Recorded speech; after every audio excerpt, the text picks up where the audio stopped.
ঝিলিক ও আখি নিজেদের পরিচয় জানার পরে ঝিলিকের মা পুষ্পা অনিমেষ রায়ের সামনে ঝিলিককে সকল সত্যি কথা বলে দেয়। এমনটাই দেখতে চলেছেন দুই শালিক ধারাবাহিকে। ঝিলিক নিজের পরিচয় জানার পরে আখিকে সবটা খুলে বলে। এরপর দেখা যায় আখি ও ঝিলিক দুজনেই একসাথে পুষ্পার সামনে গিয়ে দাঁড়ায়। আর ঝিলিক তার মা পুষ্পার হাত তার মাথায় রেখে বলে ওঠে, মা, আজ আমাকে সকল সত্যি কথা তোমাকে বলতেই হবে। এই কথা শুনে পুষ্পা ভয় পেয়ে যায়। এরপর ঝিলিক তার মাকে সেই লকেটটা দেখিয়ে বারবার প্রশ্ন করে বলে ওঠে, মা, সত্যিটা আমাকে বলো।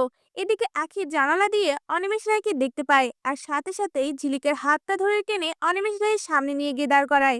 অনিমেষ রায় তখন একই রকম দেখতে আখি ও ঝিলিককে দেখে চমকে ওঠে। এরপর দেখা যায় ঝিলিকের মা পুষ্পা বাইরে বেরিয়ে এসে অনিমেষ রায়ের সামনে ঝিলিককে সকল সত্যি কথা বলে দেয় আর বলে ওঠে, মা, ইনি হচ্ছে তোর নিজের বাবা। এই কথা শুনে ঝিলিক চমকে ওঠে।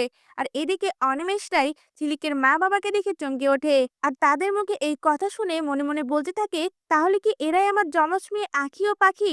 এরপর অনিমেষ রায়কে সকল সত্যি কথা পুষ্পা বলে দেয় আর বলে ওঠে, আপনি চলে যাওয়ার পরে আপনার মেয়েকে আমরা নদীর পাড়ে দাফন করতে গিয়ে হঠাৎই আপনার মেয়ে কান্না করে ওঠে। আর আমাদের কোনো সন্তানও ছিল না।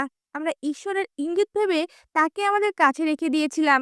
এই সকল সত্যি কথা শুনে আঁখি ও ঝিলিক অঝরেই কান্না করতে থাকে। এমনটাই যদি নতুন পর্বগুলিতে হয়, আপনাদের দেখতে কেমন লাগবে? আপনাদের মতামত আমাদের কমেন্টে জানান। ধন্যবাদ।